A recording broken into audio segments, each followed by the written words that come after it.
So I'd like to show you an example of what's known as a reversible reaction and introduce the concept of equilibrium. And I'll start by showing you the experimental setup. On your left is a beaker that contains water that's just about at the boiling temperature, about 100 degrees Celsius. And on your right is another beaker that contains ice water at 0 degrees Celsius. And my reaction vessel, where all the action's going to occur, is this sealed glass tube.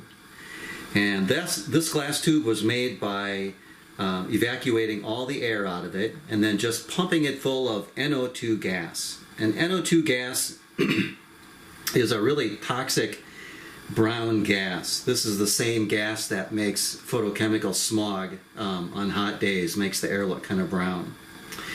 And so when we start out, I can think about, well, this tube contains some NO2 brown gas, and somehow I'm going to let the reaction start.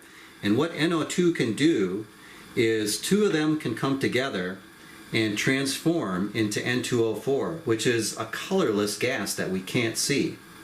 So if I looked in here, I can for sure see that there's some NO2 in here, but I really don't know if there's any N2O4, and maybe this reaction is taking forever to turn into products. But up to this point in our chemistry careers, we've just done stoichiometry that says if you take some NO2, I can predict that when I let this reaction start, I should produce N2O4, reactants convert into products, and I can even predict that I should form half as many molecules of N2O4 as the number of NO2s I started out with. But I want us to watch what happens. First of all, as we sit here at this high temperature, I notice that the color is not changing if I just sit here for a while. And that tells me that apparently it doesn't look like any of the reactants are converting into products. If they were, it would be getting lighter. But I can make it look like that reaction is going to occur if I put it into cold water. And you can see almost immediately that the intensity of the brown color goes away. But it doesn't go away completely. In fact, if I let it sit here long enough, it's going to reach a state where the color is no longer going to change. It's going to seem to settle down in what we call an equilibrium position. And so clearly we have to think about carefully what just happened. Some of the brown, NO2, got converted into N2O4. That's the only place that it can go. There's no other reaction that will occur with a tube filled with NO2. And so I can tell that that happened because my color went down.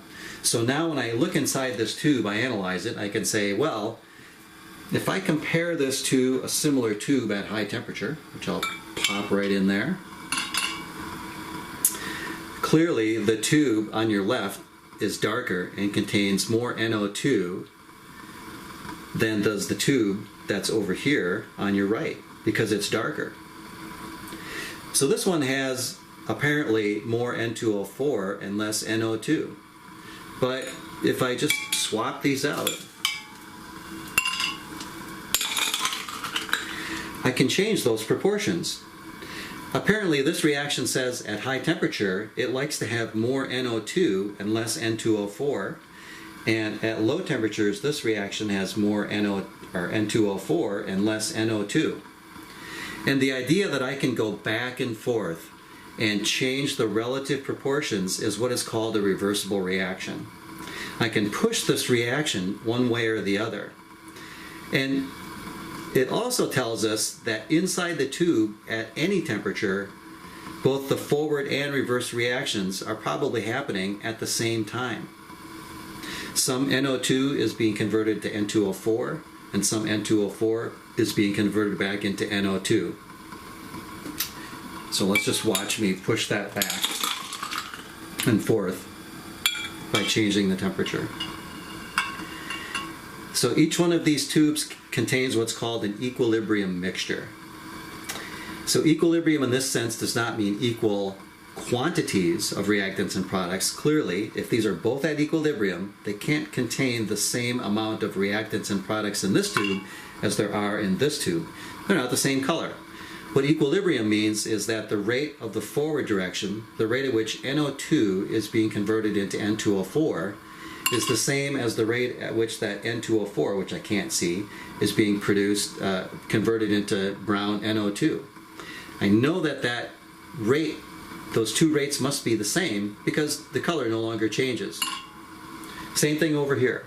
It's much easier to think about this one and say that both reactants and products are present because I can compare it to this one.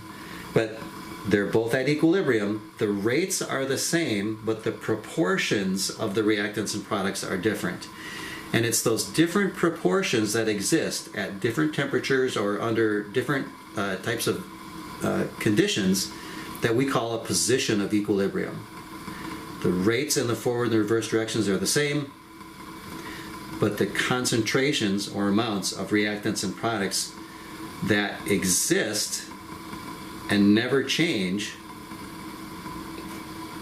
are going to be different at different temperatures. So that's what we mean by a reversible reaction. We can push a reaction forward and backwards. The reaction hasn't stopped, it's still reacting, but the rates are the same. So to the outside world, it does not appear like there's any reaction occurring.